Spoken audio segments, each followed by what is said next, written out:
Boa noite. Dizem que economia não é ciência exata, é psicologia. Então, os últimos acontecimentos políticos bateram feio na psicologia de quem toma decisões na economia. Pela primeira vez em 11 meses, as projeções da inflação voltaram a subir. Vejam, são expectativas, tem muita coisa de subjetivo aí. Diminuíram as expectativas sobre o crescimento da economia também. Quem toma decisões em economia decide em função do que espera do futuro. Olhando para o atual estágio da crise política, parece que não se espera muito. Em São Paulo, Temer diz a jornalistas estrangeiros que é capaz de levar adiante as reformas. De Brasília, a repercussão da troca de comando no Ministério da Justiça. O ex-ministro Guido Mantega admite que errou ao não declarar um depósito de $600 mil no exterior. Os prejuízos causados pelo temporal em Pernambuco. Foi colchão, foi televisão, foi lençol, roupa, foi tudo, acabou-se tudo. Em Alagoas, 5 pessoas morreram. A violência que fecha escolas públicas no Rio. Tem criança que não dorme por conta de tiroteio, é um inferno. Só nessa segunda-feira, 15 mil alunos ficaram sem aula. São 336 escolas ou creches fechadas ao menos um dia em 2017. No bate-papo esportivo, quem foi o destaque da rodada? E a Chapecoense vence e assume a liderança do Brasileirão.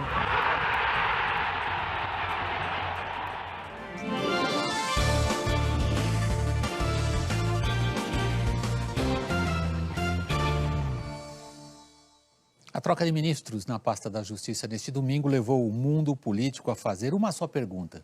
É para trocar também o comando da Polícia Federal, formalmente subordinada ao ministro da Justiça? Vamos ao vivo a Brasília com Letícia de Oliveira. Letícia, boa noite.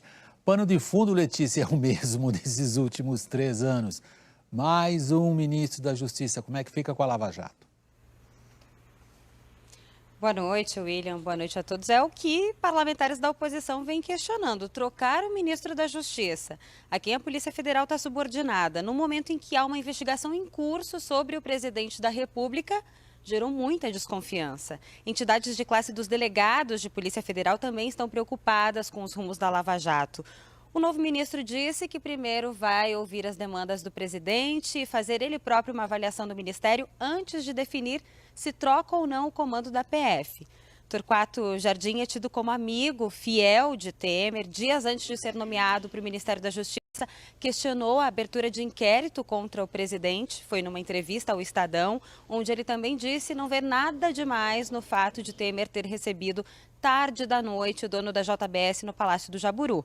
Na avaliação do novo ministro, ser acessível a qualquer hora, em qualquer lugar, faz parte da cultura parlamentar de Temer. A indicação de Torquato Jardim dividiu opiniões no Congresso.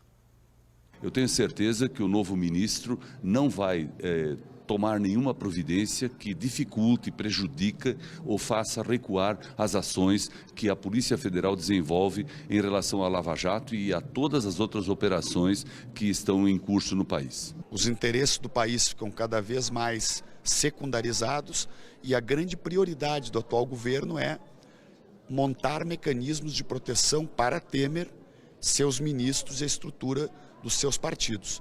E eu acredito que a troca no Ministério da Justiça entra dentro desta finalidade. O ministro Jardim, ele tem um profundo saber jurídico e para esse momento delicado, sim, a crise ainda existe, mas está diminuindo, ele encaixa muito bem nesse momento que o presidente está mostrando, que vai governar e focado nas reformas. Sendo o ministro da Justiça o que controla o superior hierárquico da Polícia Federal, e agora poder querer tirar o diretor-geral que está lá desde 2011, pode ser mais um passo no sentido de enfraquecer operações importantes para o país de combate da corrupção estrutural e sistêmica. A sociedade precisa ficar atenta. Essas mudanças são preocupantes.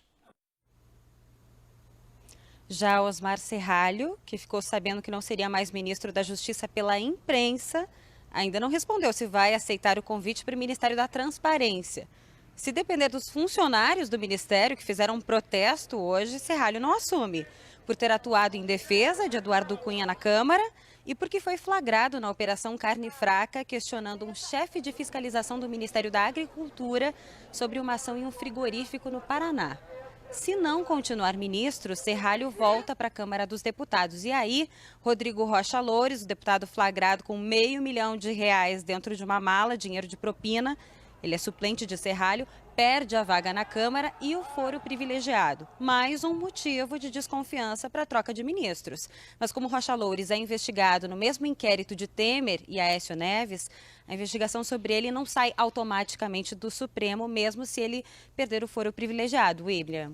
Obrigado, Letícia. Aguenta só um pouquinho, a gente volta a falar sobre isso. É que há um desenvolvimento em relação a esse contexto do qual você estava nos relatando agora, Temer e a troca de ministros. Foi em São Paulo, para participar de um seminário de investimentos, que Michel Temer falou agora há pouco sobre a troca de ministros. Adiantou que o novo fará as mudanças que precisar. A repórter Janaína Lepre acompanhou. Janaína, boa noite. Olá, William, boa noite. Um seminário será em um hotel aqui da Zona Sul e o presidente Michel Temer, inclusive, vai passar a noite no hotel, já que a programação começa amanhã bem cedinho. Agora, ele chegou aqui bem mais cedo, inclusive por volta das 6h30 da tarde, teve uma reunião a portas fechadas com o ex-presidente Fernando Henrique Cardoso, com o presidente interino do PSDB, Tasso Gereissati, e também com o ministro da Secretaria-Geral da Presidência, Moreira Franco, que, como se sabe, é um aliado importante de Michel Temer. Essa reunião durou aproximadamente 1h30 e oficialmente eles falaram sobre a necessidade de uma agenda positiva para o país, inclusive com a aprovação das reformas. Agora, não há mais detalhes. O presidente Michel Temer também teve um encontro com correspondentes internacionais e concedeu uma entrevista coletiva. Foi nessa entrevista que ele falou sobre a troca dos ministros da Justiça, Osmar Serralho, e da Transparência, Torquato Jardim. Então, falou que deu carta branca ao novo ministro da Justiça, Torquato Jardim, mas que quer saber de cada passo. Ele vai comandar a Polícia Federal, que é a atribuição do Ministério da Justiça. Eu até disse a ele, você chegando lá, o que eu mais preciso são ministros que tomem conta por inteiro dos vários setores do Ministério. Então, ontem ainda, conversando com ele, eu disse, você chegando lá, veja o que você deve fazer. Aquilo que você deva fazer, você fará. Naturalmente me trará a conhecimento, mas você é o condutor da Justiça e Segurança Pública do nosso país. Aos correspondentes internacionais, o presidente Temer também disse que as agendas política e econômica estão mantidas e que, inclusive, se sente capaz de articular a aprovação das reformas, mesmo ainda não tendo todos os votos necessários. E falou também sobre o julgamento da chapa Dilma Temer no TSE. Disse que espera uma solução rápida para acabar com a incerteza que pesa sobre o governo. William. Obrigado, Janaína. Boa noite para você. Vamos de novo a Brasília, de novo com Letícia de Oliveira, justamente sobre o que a Janaína acabou de falar, que é o julgamento do TSE.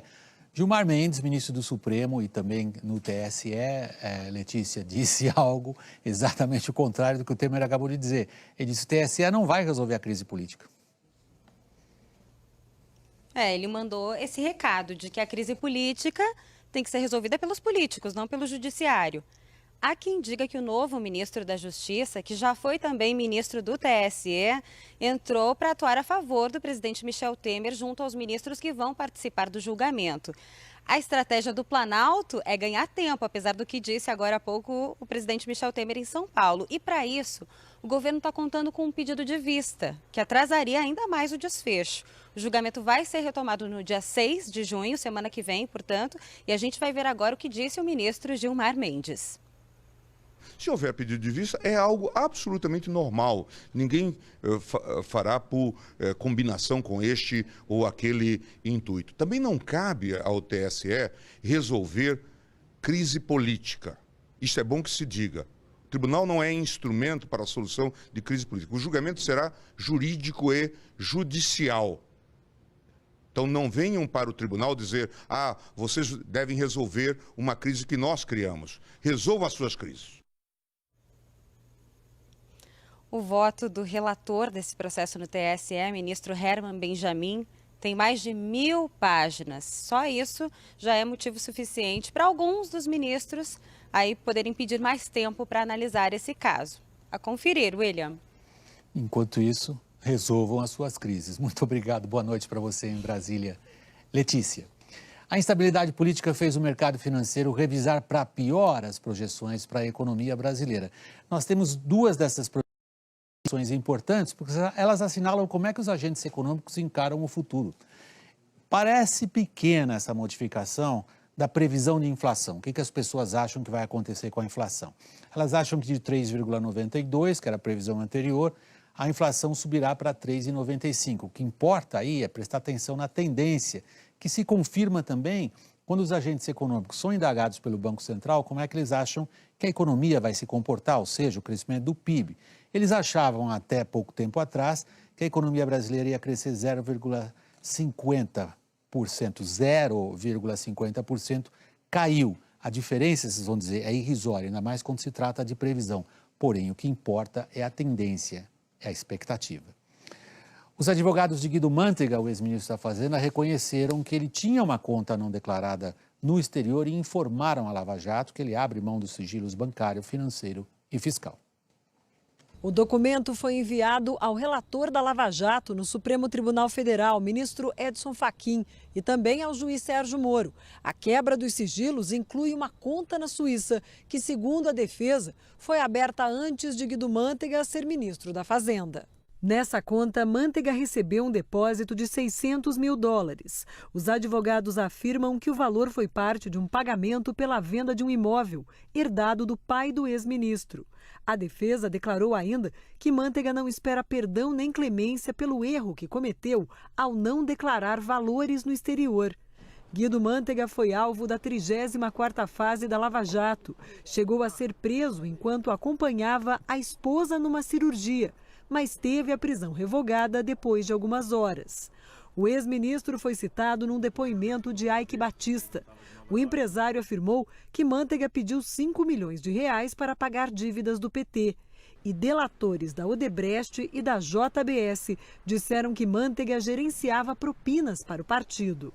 A defesa de Guido Mantega afirmou que ele jamais solicitou, pediu ou recebeu vantagem de qualquer natureza como contrapartida ao exercício da função pública. A Justiça Federal em Brasília aceitou a denúncia contra 14 investigados na Operação Greenfield, que apura um esquema de desvio em fundos de pensão de empresas estatais. Entre os réus estão ex-diretores da FUNCEF, o Fundo de Pensão da Caixa Econômica Federal, e o ex-tesoureiro do PT, João Vacari Neto. Segundo o Ministério Público Federal, parte do valor desviado teria ido para o Partido dos Trabalhadores. A FUNCEF declarou que está colaborando com as investigações e que vai buscar reparação dos prejuízos. A defesa de João Vacari disse que ele não tem envolvimento com o caso, o PT não quis se manifestar. Jogo rápido, nova ocupação para Michel Temer. Vem. Agora vai. Vira tudo, deixa solto. Ainda hoje, aqui no Jornal da Globo, temos um encontro de Emmanuel Macron, novo presidente francês, e Vladimir Putin no Palácio de Versalhes. Foi interessante. Reginaldo Leme comenta o Grand Prix de Mônaco e a Chapecoense, líder do Brasileirão. Já no próximo bloco, os prejuízos da chuva no Nordeste. No Rio, mais de 100 mil alunos já ficaram na aula desde o início do ano por causa da violência. Você sabe por que Benegrip tem 2 comprimidos? Ué, amor, fica igual a gente, um complementa o outro. E juntos, os 2 comprimidos combatem todos os sintomas da gripe, né, amor? É gripe? Benegrip sempre.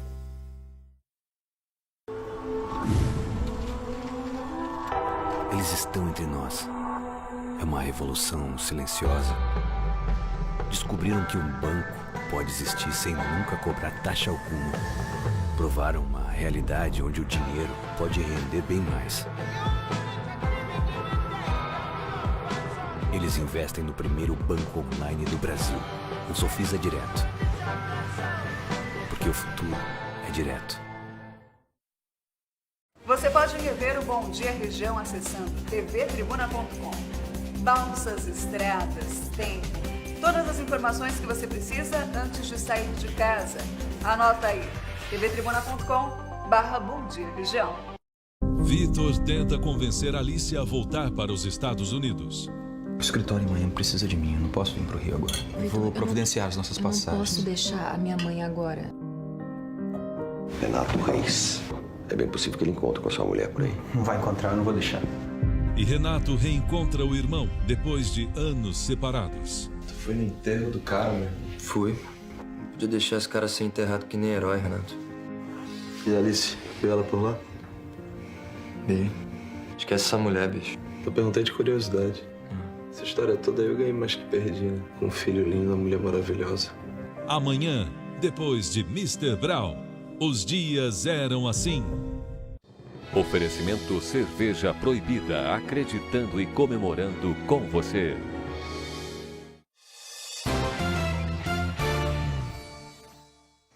Em Alagoas, mais de 4.000 pessoas estão desabrigadas por causa da chuva que atingiu 18 municípios. 5 morreram. A reportagem é de Amorim Neto.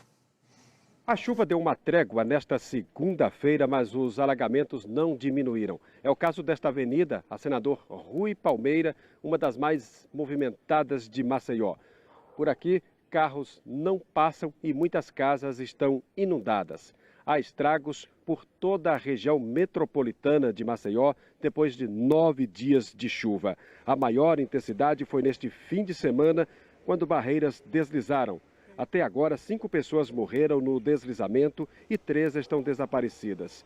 No fim da tarde, o Corpo de Bombeiros resgatou o corpo de um homem ainda não identificado. As buscas aos 3 desaparecidos foram suspensas por hoje, mas devem continuar pela manhã. Em Pilar, a 30 quilômetros da capital, a orla e o centro da cidade estão inundados. Em Marechal Deodoro, também na região metropolitana, o Exército ajuda na remoção dos desabrigados e desalojados. No interior de Alagoas, o nível dos rios assusta a população. Um deles chegou a transbordar. Segundo o Corpo de Bombeiros, mais de 4.000 famílias foram atingidas pela enchente em todo o estado. A chuva também castigou Pernambuco. As enchentes mataram 3 pessoas, 2 estão desaparecidas no estado. Em Rio Formoso, a 73 quilômetros do Recife, as ruas estavam cheias de móveis, eletrodomésticos, roupas, objetos pessoais, tudo destruído pela enchente. Foi colchão, foi televisão, foi lençol, roupa, foi tudo, acabou-se tudo. O hospital da cidade foi alagado pela primeira vez. Os pacientes tiveram que ser transferidos. Só hoje pela manhã, depois que a água baixou, é que deu para ver o prejuízo aqui dentro do hospital. Tudo ficou fora do lugar. A correnteza arrastou poltronas, sofás, objetos, lixeiras que ficaram aqui no meio do lixo. A perda foi total. E pensar que o hospital estava passando por reformas, nem foram concluídas. E olha aí o estrago. O governo estadual confirmou que 15 cidades estão em situação de emergência ou de calamidade pública, mas que ao todo, 23 municípios foram atingidos. Quase 45.000 pessoas estão desabrigadas ou desalojadas. As famílias foram encaminhadas pelas prefeituras para alojamentos improvisados em prédios públicos. Em meio a tanta tristeza e destruição, voluntários tentam ajudar os moradores. A Camila reúne os amigos para fazer uma faxina na igreja. Todo mundo trabalhando para ajudar. Quando todo mundo se une, o sofrimento diminui muito. Mais de 100.000 alunos já ficaram sem aula desde o início do ano letivo na cidade do Rio.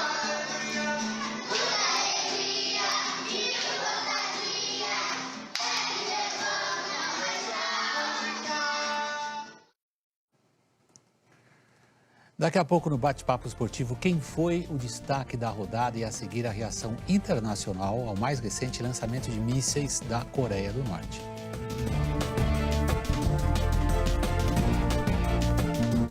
Agro, a indústria riqueza do Brasil. Melão é agro. Uma das culturas que mais utilizam mão de obra no sertão. 80.000 empregos gerados no Nordeste, região que produz a maior parte do melão brasileiro. O mais cultivado no país é o amarelo, mas há também o cantaloupe, o galha e o espanhol. Em 2016, a exportação rendeu 150 milhões de dólares. Com melão se faz suco, sorvete, sobremesas. De alto poder nutritivo, a semente pode ser consumida torrada ou moída. Melão é refrescante. É fonte de vitaminas e de lucro. Melão é agro. Agro é tech, agro é pop, agro é tudo. Tá na Globo. Apoio Seara Gourmet, presunto de Parma, costelinha, hambúrguer, aprecie. E Ford Ranger, só ela tem 5 anos de garantia. Criatividade e propaganda são palavras femininas. Por que então tão poucas mulheres lideram a criação das agências? Ideias diferentes não nascem de cabeças iguais. Venha fazer a diferença para o futuro da publicidade. Inscreva-se no Festival Mundial de Publicidade de Gramado. Nunca a diferença fez tanta diferença. Daqui a pouco, Ney Matogrosso. Pode chegar, que a conversa é boa. Eu acho que os políticos são a classe mais desprestigiada do Brasil, é a classe menos acreditada do Brasil. Jamais me envolvi com isso, não me interessa. Depois do Jornal da Globo... O Cazuza foi seu grande amor, Ney? Foi um deles. Foi um deles ou foi o primeiro deles? Conversa com Bial. Oferecimento Bradesco. Seu próximo passo é sempre o mais importante. Pra frente.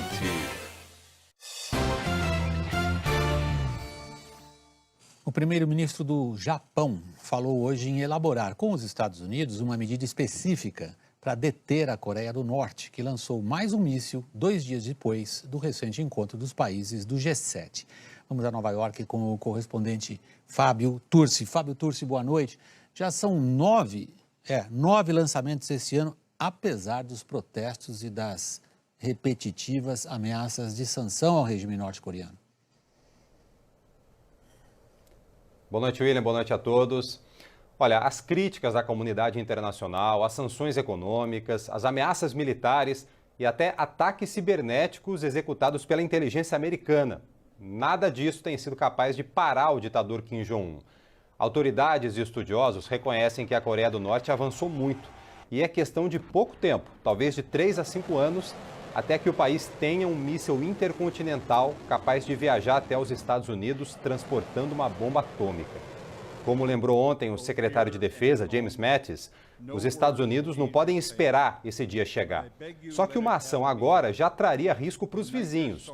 Como o próprio Mattis lembrou, Seul, capital da Coreia do Sul, está ao alcance da artilharia do norte. E 10 milhões de pessoas vivem em Seul, é quase a população de São Paulo. Além de artilharia, a Coreia do Norte tem esses mísseis já testados que poderiam atingir não só a Coreia do Sul, como o Japão. O governo de Donald Trump ainda tenta sufocar economicamente o país e engajar nisso a China, que é responsável por 90% das trocas comerciais da Coreia do Norte. Talvez por isso, Trump tenha escrito nas redes sociais que o míssil lançado ontem foi um grande desrespeito à China. Nessa terça-feira, o Pentágono vai testar pela primeira vez a defesa antimísseis do país contra um míssil intercontinental. O sistema que vai ser usado nessa simulação já foi testado antes contra mísseis de menor alcance e falhou em metade dos testes. William. Muito obrigado. Boa noite para você em Nova York, Turci. O novo presidente francês surpreendeu e manteve hoje o que chamou de conversa sincera e difícil com o homem forte da Rússia, Vladimir Putin, em visita à França. O encontro teve enorme significado simbólico. Foi no esplêndido Palácio de Versalhes para a abertura das comemorações dos 300 anos da viagem do então czar russo Pedro o Grande ao Ocidente. Putin, que foi prefeito de São Petersburgo, mal disfarça que se considera uma espécie de herdeiro do autocrata que fez da Rússia potência que ninguém mais pode ignorar. Mas Macron apertou Putin, pediu o fim da intervenção russa na Ucrânia, o fim da perseguição a homossexuais, o fim da intromissão de meios de comunicação russos nas eleições francesas. E ao falar da crise na Síria, Macron declarou que a utilização de armas químicas será alvo de represálias e de uma resposta imediata de Paris. O consenso só veio quando o assunto foi terrorismo. França e Rússia são alvos de extremistas islâmicos. Neste fim de semana foi a vez da corrida mais tradicional da Fórmula 1, o Grande Prêmio de Mônaco. A Ferrari se deu muito bem com uma dobradinha na primeira posição. Sebastian Vettel, em segundo o finlandês Kimi Räikkönen, completando o pódio Daniel Ricciardo da RBR. Só na quarta colocação aparece um carro da Mercedes com Valtteri Bottas. O brasileiro Felipe Massa acabou a prova em nono. A vitória de Vettel foi o resultado de uma trama da Ferrari, que favoreceu o piloto com mais chances de título. É o tema do comentário de Reginaldo Leme. Com duas equipes rivais disputando palmo a palmo as vitórias, a Fórmula 1 volta este ano a um velho tema. Elas estão sendo obrigadas a definir o número 1 e o número 2 de cada dupla de pilotos. O comprimento frio e contido, olho no olho, entre Kimi Raikkonen e Sebastian Vettel foi uma tradução do que aconteceu na pista de Monte Carlo. Nem a pole position do finlandês foi suficiente para evitar a estratégia da Ferrari para favorecer Vettel. Dos boxes, veio o plano para que, na hora do pit stop, o alemão conseguisse passar o companheiro e chegasse à terceira vitória no ano. Aproveitando o modesto sétimo lugar de Hamilton, a equipe italiana aumentou a vantagem de Vettel no campeonato para 25 pontos. A Mercedes não tem do que reclamar, porque na corrida do Bahrein tinha feito o mesmo para favorecer Hamilton. Naquele dia, foi a vez de Bottas subir ao pódio de cara fechada. Estamos ainda com um terço de campeonato e já parece claro que até o final, no que depender da vontade de Mercedes e Ferrari, o sorriso aberto e a cara fechada virão sempre dos mesmos personagens. Não perca no próximo bloco, no Bate-Papo Esportivo, a Chapecoense assume a liderança do Brasileirão.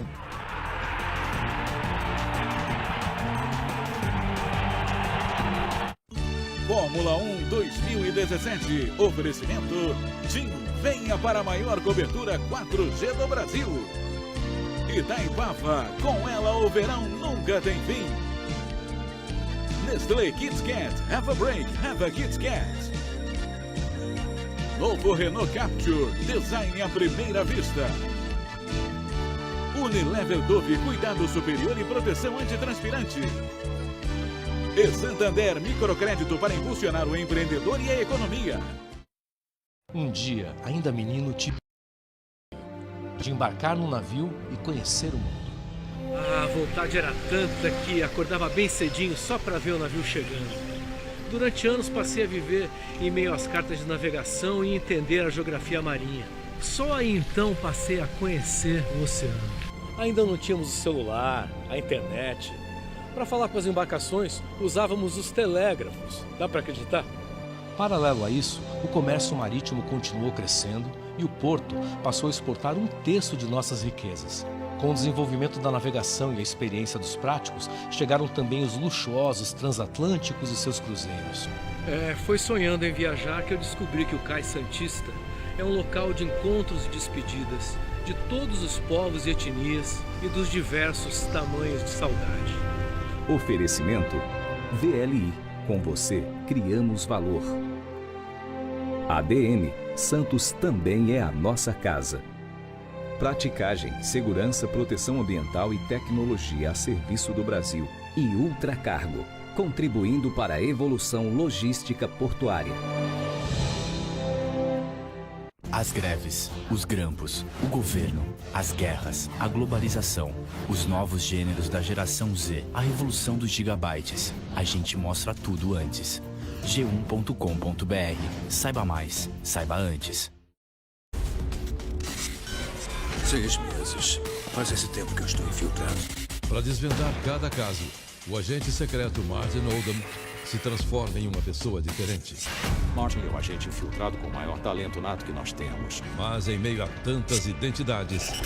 3 dos 4 psiquiatras do comitê o acharam incapaz para o serviço. A verdadeira está prestes a se perder. Quem é você? Quem você pensa que é? Terrorista, empresário, pai. Você não sabe onde a sua vida começa e a lenda acaba. Acha mesmo que você é Martin Oldham? Não existe Martin Oldham. Quem eu sou? Quem eu sou? Quem eu sou?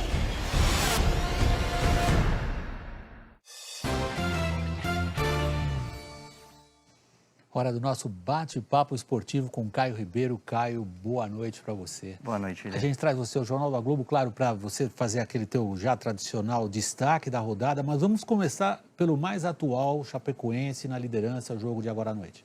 Foi o que encerrou a terceira rodada, é um Brasileirão que tem novo líder, e é a Chape.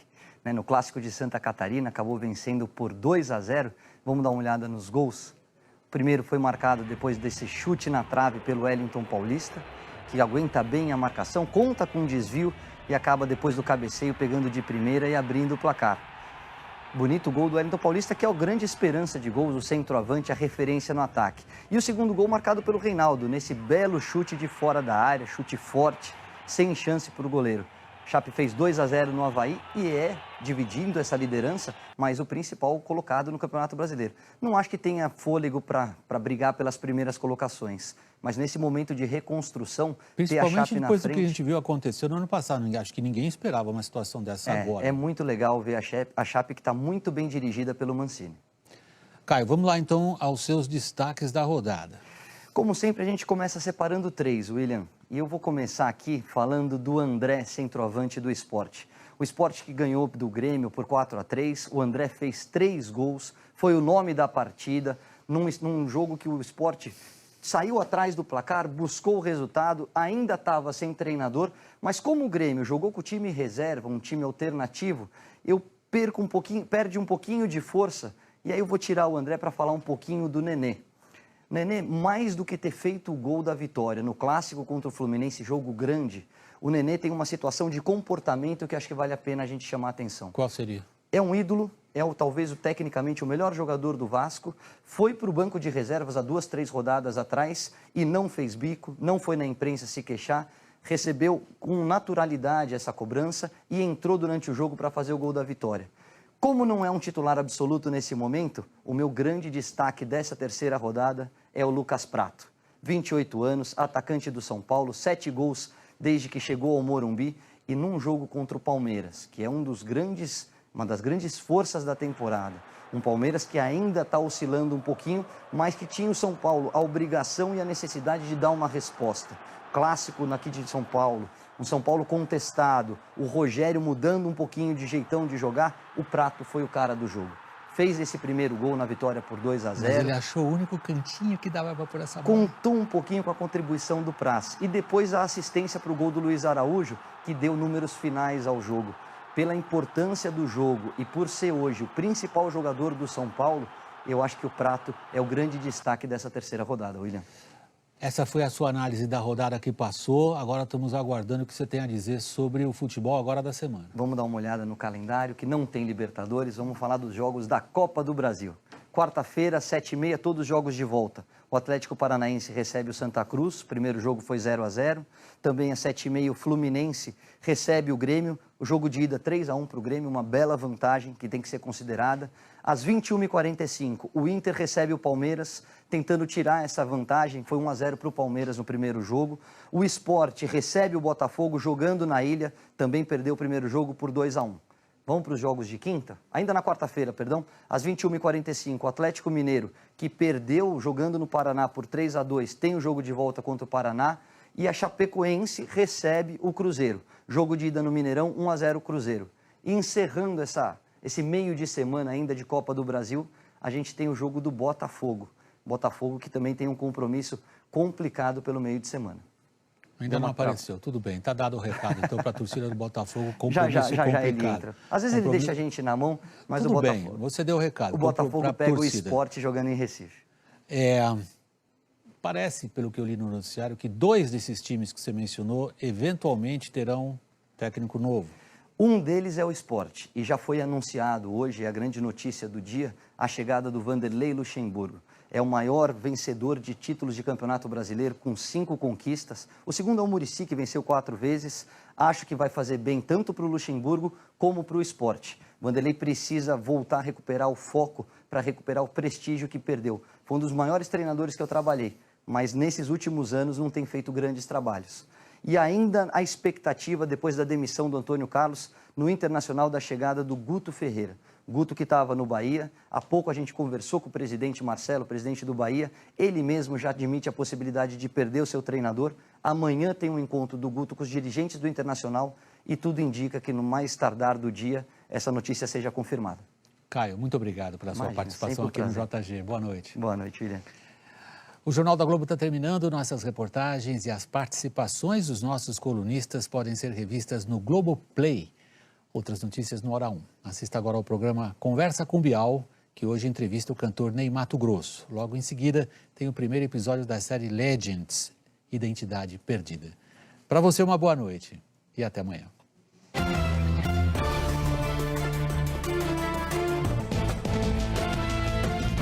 Boa noite. Dizem que economia não é ciência exata, é psicologia. Então, os últimos acontecimentos políticos bateram feio na psicologia de quem toma decisões na economia. Pela primeira vez em 11 meses, as projeções da inflação voltaram a subir. Vejam, são expectativas, tem muita coisa de subjetivo aí. Diminuíram as expectativas sobre o crescimento da economia também. Quem toma decisões em economia decide em função do que espera do futuro. Olhando para o atual estágio da crise política, parece que não se espera muito. Em São Paulo, Temer diz a jornalistas estrangeiros que é capaz de levar adiante as reformas.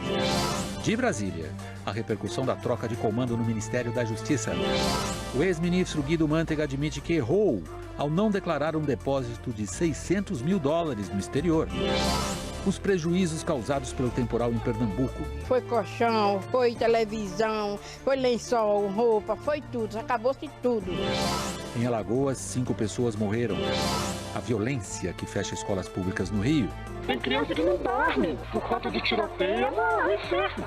Só nessa segunda-feira, 15 mil alunos ficaram sem aula. São 336 escolas ou creches fechadas ao menos um dia em 2017. No bate-papo esportivo, quem foi o destaque da rodada? E a Chapecoense vence e assume a liderança do Brasileirão.